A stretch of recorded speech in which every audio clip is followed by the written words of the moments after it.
Hi everybody, I'm GiGi of GiGi Eats Celebrities. However, today I feel like I need to call myself GiGi of Cotter Crunch because I am actually going to be making a recipe from Lindsay Cotter's cookbook here. She is the face behind the website Cotter Crunch.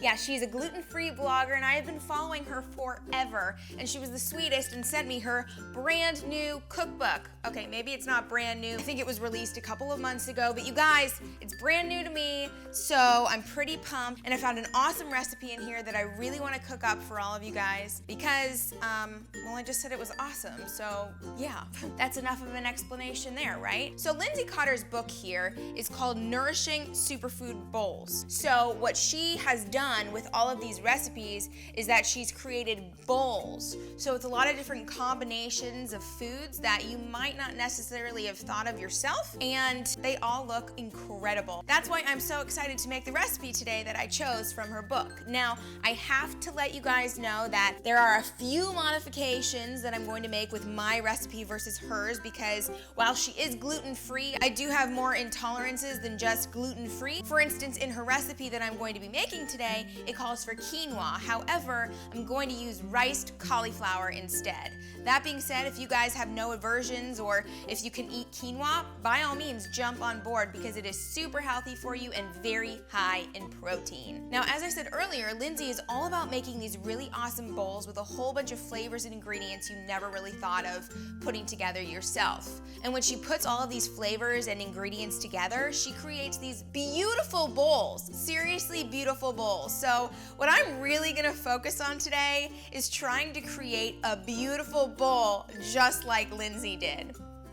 We shall see how that goes because honestly, I'm not exactly the A+ food stylist over here. Anyways, I'm ready to get going with this recipe. I hope you guys follow along, and I will leave a link to Lindsay Cotter's book in the description below.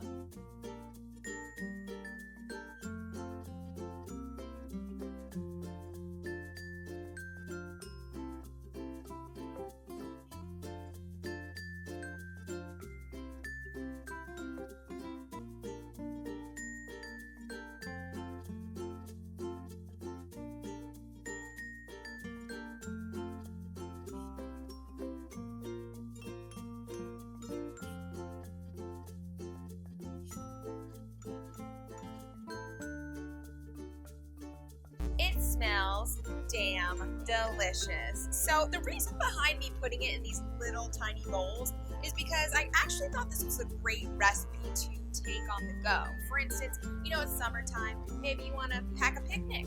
Maybe you want to head to the beach and you want to bring some food with you so you're not stuck eating ice cream and all the crap that they serve over at the beach. I don't know, thinking in advance, guys.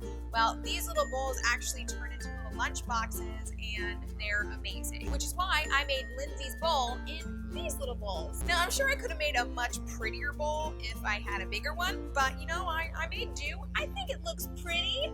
I think it did an okay job. I don't know. However, this is what Lindsay's looks like.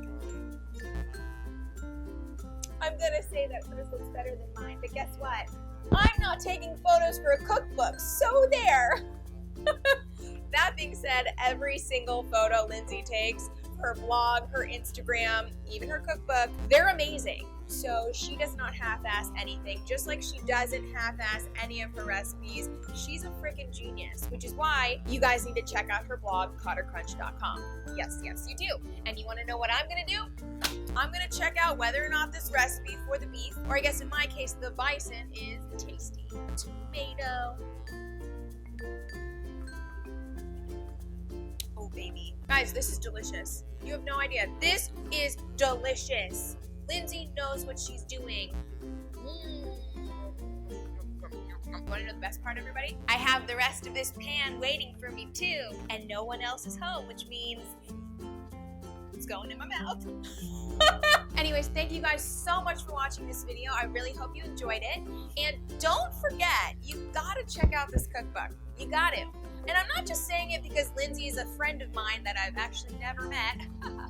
I'm saying it because she genuinely has some really freaking good recipes, including what I'm eating right now. So head over to the link I have in the description below for her cookbook, and also head over to her blog, cottercrunch.com. But I warn you, when you go to her website, do not go hungry. I'm going for it. Spinach and meat and bell peppers. Lindsay, you're making me talk with my mouth full because I really want everybody to know that this is stupid good. Hopefully this video motivates you to get outside of your comfort zone and make some really delicious recipes from Lindsay's cookbook. Anyways, I'll see you guys next week. Bye. I don't share this shit. Oh my god, so good.